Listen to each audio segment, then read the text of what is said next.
नमस्कार। प्रारब्ध पर आप सभी का स्वागत। मैं अवनीश। चैनल आपने सब्सक्राइब किया है, वीडियोस को आप लाइक करते हैं, शेयर करते हैं। 1 मिनट। हाँ, मैं कर लूँगा ट्रिम।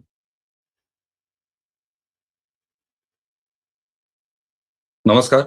प्रारब्ध पर आप सभी का स्वागत। मैं अवनीश। चैनल आपने सब्सक्राइब किया है, वीडियोस को आप लाइक करते हैं, शेयर करते हैं, इसके लिए आपको बहुत-बहुत धन्यवाद। बेल आइकन जरूर दबा के रखिए ताकि किसी भी अपलोड की सीधे और सबसे पहले सूचना आपको मिले। स्वागत वाली थाली के हकदार प्रारब्ध के इस मंच पर व्यालोक जी आपको दिखाई दे रहे हैं। उसी पारंपरिक थाली के साथ व्यालोक जी का स्वागत। व्यालोक जी बहुत-बहुत स्वागत, नमस्कार। प्रारब्ध के सभी दर्शकों श्रोताओं के साथ आपको प्रणाम। जय जय सिया राम। जय जय सिया राम। हिंदू जाग रहा है। कल के हमारे वीडियो में आपने कहा कि 11 साल के हिंदू पने के बाद आप अक्सर ये बात कहते हैं और बिल्कुल सही बात कहते हैं, तंज मारते हैं आप और ये कहते हैं कि बस 11 साल का हमारा हिंदू पना अब धीरे-धीरे उतर रहा है। लेकिन 2 ऐसी घटनाएं मैं आपके सामने लेके आया हूं और वो भी तब जब कल ईद थी। ईद में मुहर्रम। दर्शकों आपको भी अजीब लगेगा। आप सबको याद होगा कि मां गंगा के ऊपर नाव में बैठ के इफ्तारी करना और हड्डियां मां गंगा में फेंकना। ये केस आप सबको याद है। 14 गिरफ्तारियां हुई थी। हल्की फुल्की धाराएं थी और जैसे कि हमारे यहां ये शुरू हो जाता है कि अरे साहब इससे क्या होगा, इससे क्या होगा, इससे क्या होगा। तो हमारे यहां भी बातें शुरू हो गई थी दर्शकों कि इनका कुछ नहीं होने वाला है। बाबा जी योगी आदित्यनाथ की पुलिस ने पकड़ लिया है, धाराएं बड़ी हल्की हैं और ये पहले ही डेट में इन्हें जमानत मिल जाएगी। जमानत नहीं मिली। जेल के अंदर 14 के 14 उन अपराधियों ने अपनी ईद मनाई है। कैसे नहीं मिली और क्यों नहीं मिली जमानत?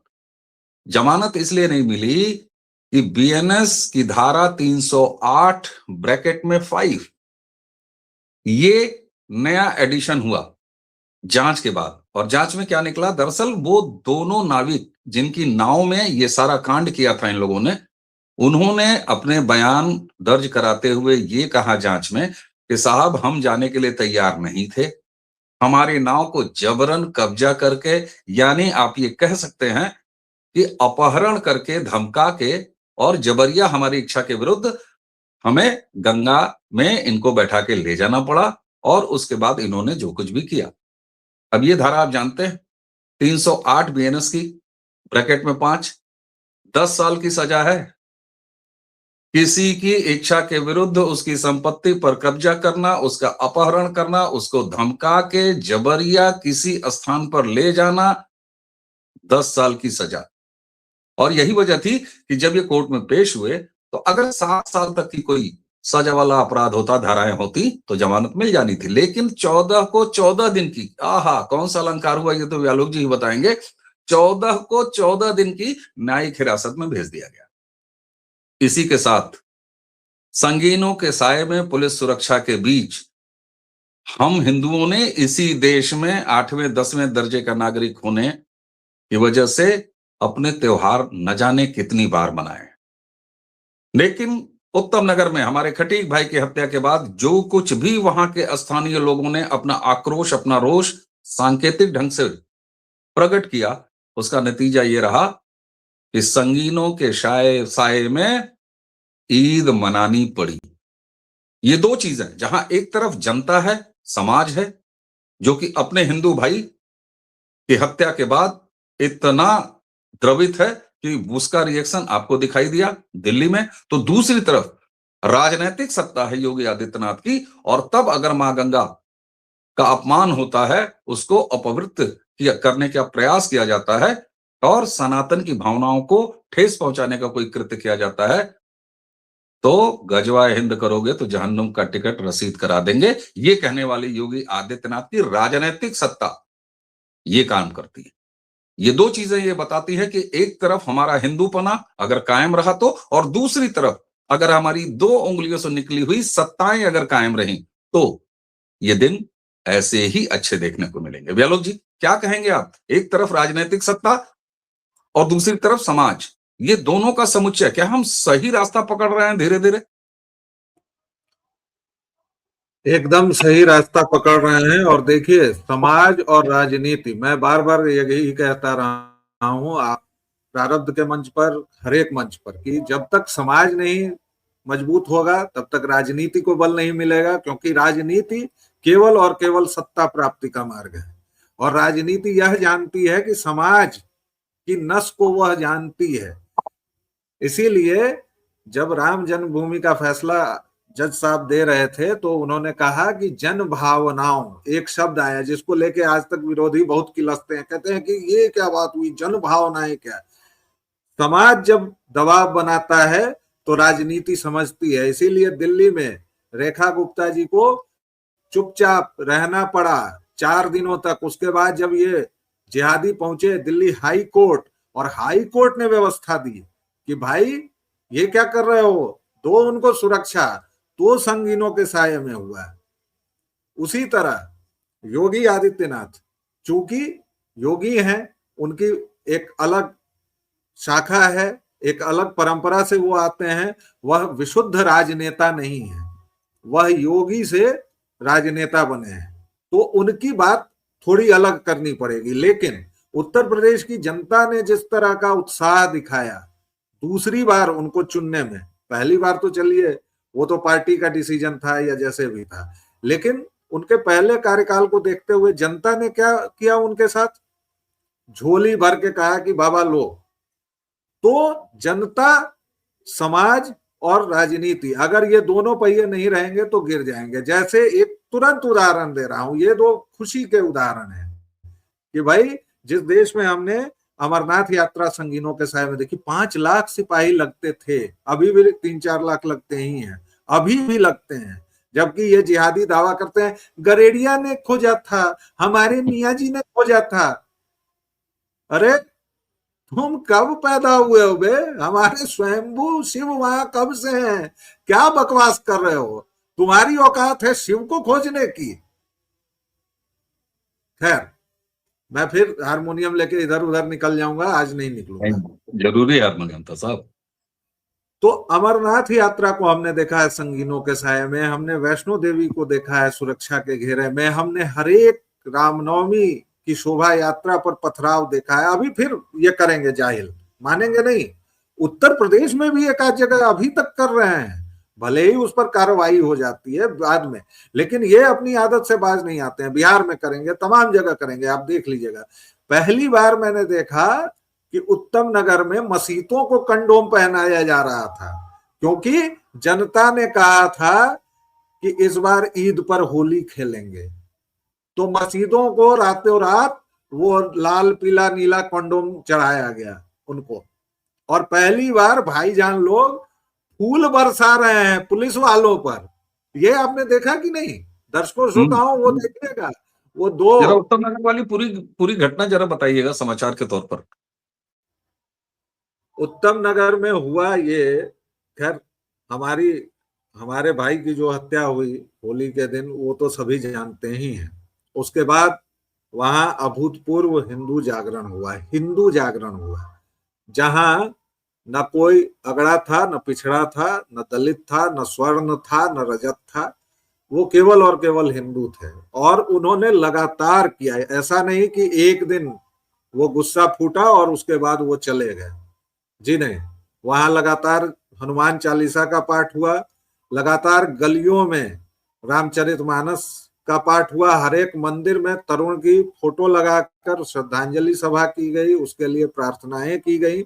और उसके बाद जब कोई राजनेता वहां के माहौल में जहर घोलने आया तो उसको भी लोगों ने भगा दिया। एक पेचकस वाला नेता है, उसको भगा दिया गया वहां से। तो वो बाद में प्रेस कॉन्फ्रेंस में अपनी अर्थी वर्थी लेके पहुंच गया कि भाजपा के गुंडों से मैं नहीं डरता हूं। अरे भाजपा के गुंडे नहीं है भाई, अब जनता तुम लोगों को दौड़ा रही है।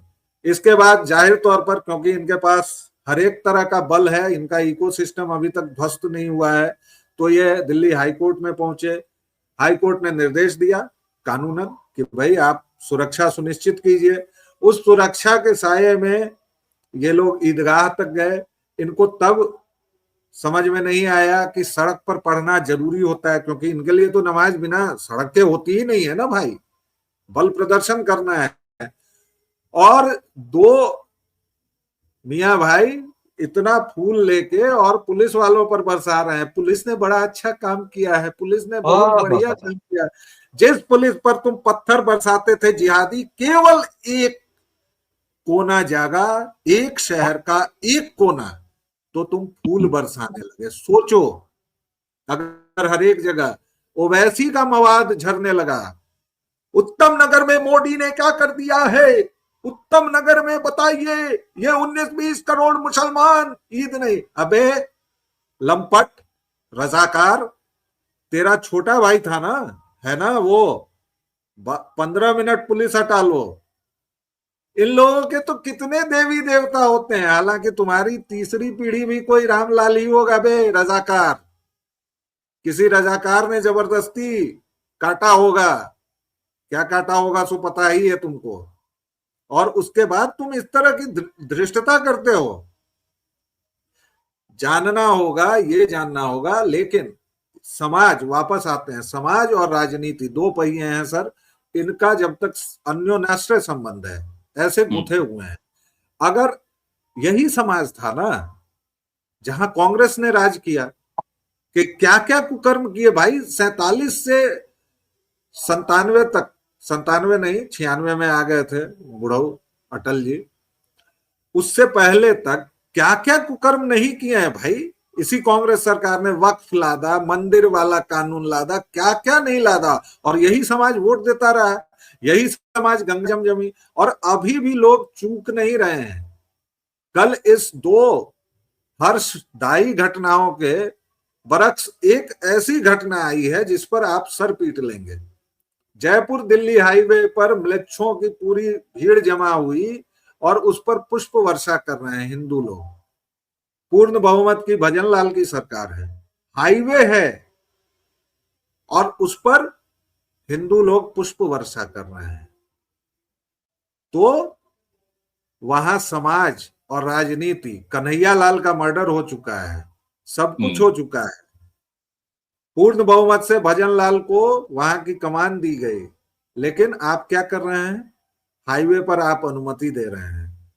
अगर योगी आदित्यनाथ ने कह दिया कि भैया नमाज नहीं पढ़नी है सड़क पर, इस बार उन्होंने कोई बयान नहीं दिया नमाज वमाज को लेकर। इस बार उन्होंने अपने लोगों को कहीं से एसपी साहब बोल दे रहे हैं, कहीं से एसआई साहब बोल दे रहे हैं। इस बार योगी जी वह कुछ नहीं बोले, लेकिन एक भी घटना नहीं हुई, एक भी दुर्घटना नहीं हुई, क्योंकि लोगों को पता है कि अगर गलत करोगे तो रेले जाओगे। ये सरकार का अंग है, लेकिन समाज का अंग वो है जो उत्तम नगर में हुआ। अगर वो आप नहीं करेंगे तो जयपुर जैसी घटनाएं होंगी, और उसके बाद जयपुर का वो राधा किशन चौक है जहां जिहादियों ने उत्पात मचाया। ये तमाम चीजें हैं। तो ये दो पहिए हैं साहब, इनकी गति, इनका संतुलन अगर आप बरकरार नहीं रखेंगे तो फिर दिक्कत होगी। जी बिल्कुल ठीक बात है। और ईद के मौके पर सुना है कि वो भास्कर बेगम जो है उन्होंने भी ईद नहीं मनाई है। खैर घर में कोई गमी हो गई है उनके। तो एक चीज अब मैं बड़ा खुल के आपसे, और दर्शकों आप भी जरा सुनिएगा, ये बड़ा कड़वा और यथार्थ सच है। सच ये है कि समाज और राजनीति, इन दोनों घटनाओं में, चाहे वो गंगा में इफ्तारी वाला मामला हो या उत्तम नगर का मामला हो, व्यालोक जी, उत्तर प्रदेश में अगर योगी आदित्यनाथ की सरकार नहीं रहती, जी हां, लोग कहते हैं ना, इसका मतलब है कि भाजपा की सरकार चाहिए। जी हां, मैं सामने रख रहा हूं उदाहरण आपके। मैं नहीं जानता कि आप मुझे भारतीय जनता पार्टी का स्पोक्समैन समझेंगे या क्या समझेंगे, लेकिन सच तो सुनाऊंगा आपको। व्यालोक जी, कल्पना कीजिए उत्तर प्रदेश में योगी आदित्यनाथ की सरकार नहीं होती और दिल्ली जहां उत्तम नगर आता है वहां भारतीय जनता पार्टी और रेखा जी की सरकार नहीं होती। क्या ये दोनों चीजें, समाज की प्रतिक्रिया उत्तम नगर में और उसकी वजह से बना हुआ दबाव और हैसियत में आती है कौम पत्थरबाज, और दूसरी तरफ गंगा के ऊपर इफ्तारी करने के बाद 14 दिन की रिमांड और 10 साल की सजा वाली धारा, क्या यह संभव हो पाती? तब क्या होता मैं बताता हूं। अगर दिल्ली में कंजर की सरकार होती तो होता ये कि हत्या भी होती, उसके बाद वहीं के हिंदुओं पर 10 तरह के मुकदमे भी होते, धाराएं भी लगती, और 10 हिंदू बुक्ड होते अशांति फैलाने के जुर्म में। होली क्यों खेले, दूसरों की भावनाएं क्यों आहत किए, और तब कंजर अपने ओवरसाइज्ड शर्ट में आता, हवाई चप्पल में, और कहता कि बहुत दुखद बात है कि बताइए मुसलमानों की भावनाओं के साथ इस देश में खिलवाड़ किया जा रहा है। आपको होली मनानी है तो आप मनाइए घर में, 10 बजे तक मना लेते। भाई हमने देखा है वो दौर ना, उत्तर प्रदेश में टोटी चोर की सरकार थी, तो बनारस के घाट पर बाकायदा वो बैनर आज भी मेरी आंखों में चुभता है, बैनर लगाया गया था सर, आपको खूब याद होगा कि होली के दिन महिलाएं सावधानी से निकलें, इस दिन दुर्व्यवहार की आशंका है, हुड़दंगी रहते हैं। पूरे विश्व की मीडिया आज तो एक क्लिक पर कहीं से कहीं, और विदेशी तो आते ही हैं उसको होली का मजा लेने, कहां कहां से नहीं आते हैं। इस बार ब्रज की होली को जिस तरह डिफेम करने की कोशिश की गई, उसके पहले कभी वीर्य वाला गुब्बारा, ये सब क्यों था? तो आप भाजपा के स्पोक्स पर्सन बन रहे हैं, मैं तो भाजपा कार्यकर्ता बन जाऊंगा, मैं तो भाजपा कार्यकर्ता बन के कह रहा हूं कि नहीं हो पाएगा, मोदी तेरी खैर नहीं। और इस सब से पहले चलिए 2014 में सरकार, अगर 11 वर्षों से 12 वर्षों से ये सरकार नहीं रहती ना, तो फिर ना उत्तर प्रदेश का वो हाल होता, ना फिर दिल्ली का होता, ना उत्तराखंड का होता, और ना असम का होता। असम में जिस लौह दंड से, आप ये बताइए कि केवल और केवल पुलिसिया सूचनाओं के आधार पर इतनी चीजें हो रही हैं क्या उत्तर प्रदेश और असम में? इंटेलिजेंस ब्यूरो कोई इनपुट नहीं दे रहा है, एनआईए के लोग झक मार रहे हैं, सीबीआई वाले कुछ कर ही नहीं रहे हैं क्या? क्यों अचानक ऐन मौके पर बाबा जी की पुलिस पहुंच जा रही है, कोई कांड होने से पहले ही या कांड होते ही पहुंच जा रही है? क्यों? मौलाना तौकीर कहां मिला गए भाई? मायावती जैसी सख्त प्रशासक, उनके बाकी चीजों को छोड़ दीजिए, वो जो भी विरोधी थी, जो भी उनके भ्रष्टाचार के मामले हैं सब छोड़ दीजिए, प्रशासक तो वो थी बिल्कुल, की वो भी तौकीर को नहीं उठवा पाई। 46 घंटे 4 घंटे 46 घंटे 46 घंटे हवालात तक में नहीं भेज पाई। 46 घंटे वो एसपी सिटी के चेंबर में बैठा रहा और वहीं से छोड़ना पड़ा था, ये हाल था उसका। बिल्कुल। तो इसलिए आपने जो कहा है कि जब तक, मैं वही बार बार वही कह रहा हूं कि समाज को भी बदलना होगा और राजनीति तो आपको बदलनी ही पड़ेगी, आपको अपनी राजनीति ऐसे हाथों में देनी ही पड़ेगी। जी बिल्कुल। और दर्शकों, यहीं पर वो बात साफ हो जाती है, चाहे वो डबल इंजन कॉन्सेप्ट हो सरकार का, या आप देख लीजिए और खुद पाइए कि क्या माहौल बदला। मैं ये नहीं कहता हूं सारे के सारे काम हो गए, बहुत सारे काम बाकी हैं और बहुत सारे काम बाकी रहेंगे, लेकिन समाज जब बदलता है तो वो एक ऐसी राजनीतिक सत्ता लेके आता है जिसका उदाहरण हाल की इस आज की दोनों घटनाओं में आपको देखने को मिलता है, चाहे वो उत्तर प्रदेश हो और चाहे वो देश की राजधानी दिल्ली हो। इसी के साथ साथ जब एक राष्ट्र हित में सोचने वाली सरकार दिल्ली में बनी रहती है, तो मणिपुर में कांग्रेस और कांग्रेसी इकोसिस्टम और उनके विदेशी मास्टर्स के लाख भड़कावे के बाद भी एजेंसियां अपना काम करती रहती हैं और वहां पर अमेरिकी पकड़े जाते हैं, यूक्रेनियन पकड़े जाते हैं। हम इस पर भी एक डिटेल वीडियो लेके आएंगे। इसलिए मैं साफ कहता हूं साहब, समाज को भी बदलना होगा और समाज बदलेगा तो सत्ता बदलेगी, और सत्ता जब लगातार कायम रहेगी तभी आप अपने कामों की लिस्ट लेके रोज मिलान करेंगे। ईश्वर करे कि हम सब रोज मिलान करें कि 4 काम हुए, 400 बाकी हैं, 40 काम हुए, 800 काम बाकी हैं। यही है भारत को असली तरह से बदलना, जो इसकी सनातन प्रवृत्ति और राष्ट्रवाद की प्रवृत्ति को आगे बढ़ाता है। मुझे उम्मीद है ये वीडियो आपको तनिक भी अगर काम लायक लगता हो तो इसे जरूर आप आगे बढ़ाएंगे। जरूर बढ़ाइएगा। चैनल आपने सब्सक्राइब किया है, वीडियोस को आप लाइक करते हैं, शेयर करते हैं, इसके लिए बहुत-बहुत धन्यवाद। व्यालोक जी व्यालोक वाणी पर भी पाए जाते हैं, उधर भी जरूर जाइए। तो आज की चर्चा अब यहीं समाप्त करेंगे। मुझे यानी अवनीश और व्यालोक जी हम दोनों को आज्ञा दीजिए। नमस्कार, प्रणाम, जय जय